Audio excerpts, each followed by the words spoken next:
Good morning, everybody. It's a Monday morning update. Cheers to y'all. As you can tell, my backdrop's a little different. Up here at the camp and enjoying the nice cool day yesterday, and it's pretty nice today. And we have a good group of kids, and I was struck by almost half the kids that are at camp this week. Only half go to church. The other half, not regular at all, but are shirt-tailed in some way, shape, or form. And that's amazing to me. Our numbers are decent, not great, but decent. You know, COVID still is a real thing. They had 2 positive tests last week and had to send campers home. And so far, knock on wood, nobody's been hit with anything this week. But I thought I'd share with you. Today I have to talk about Esther in the Bible, the book of Esther, but more specifically Esther herself. And it's about finding your voice. And the story of Esther, of course, if you don't remember, there was the king of Susa, and he had a queen whose name was Vashti.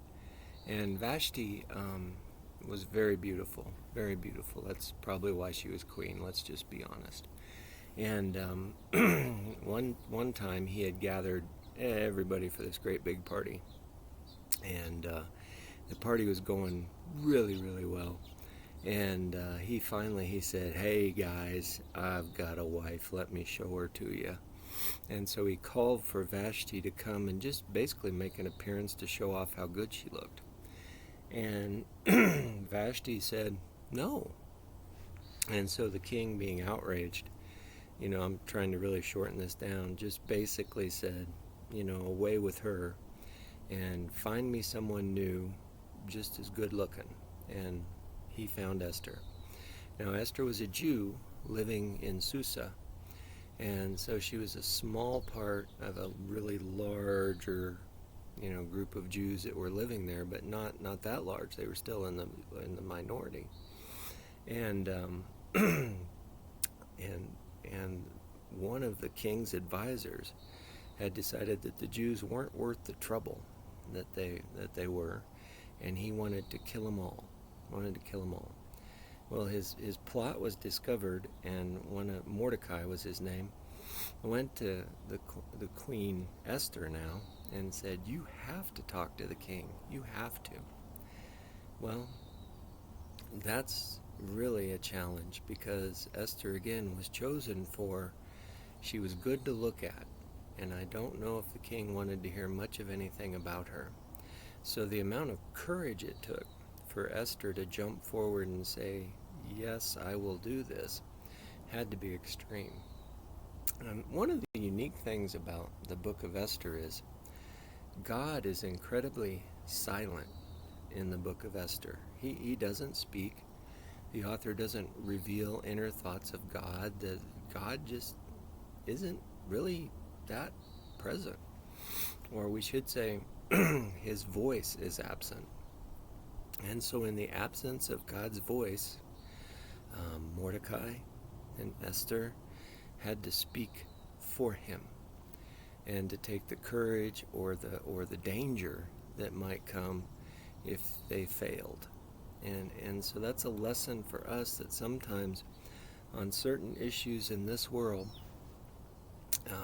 we need to take a stand and make our voice heard despite what the consequences might be. And that's a challenge for us today in the world we live in, with such polarized sides, where it seems like you can't say something without being accused of something or having an agenda or things like that. But yet, here we are, called to be that. And so that is something to think about, and that's what we're going to share with the kids today, about finding their voice and then how to use their voice. So that's what's coming out of the book of Esther today. Obviously, I'm at camp all week, so I have nothing to tell you about what's coming at church this coming week. VBS will be here before we know it, and so I want to continue to emphasize we need help. And so if you have the ability to help, please sign up and and help us out, because I think VBS will have the same type of experience that this camp is having. That maybe not as much to that extreme, but maybe a quarter of the kids that come, they don't go to church anywhere. This is our chance. This is our shot. Let's take it. Let's use our voice and make a difference outside the walls of the church. And this is the one time those kids will come in.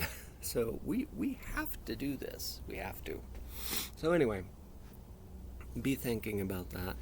And please, if you are able, please help, because the need is there. All right. And then after VBS is over, I'll be doing a Bible study. And so if you're interested in that, get a hold of Barb so she can order books. And the books will be about $20. And I think it's going to be a pretty good study. I did a real long look at this one this time, because last study I just feel I got burned. Sorry.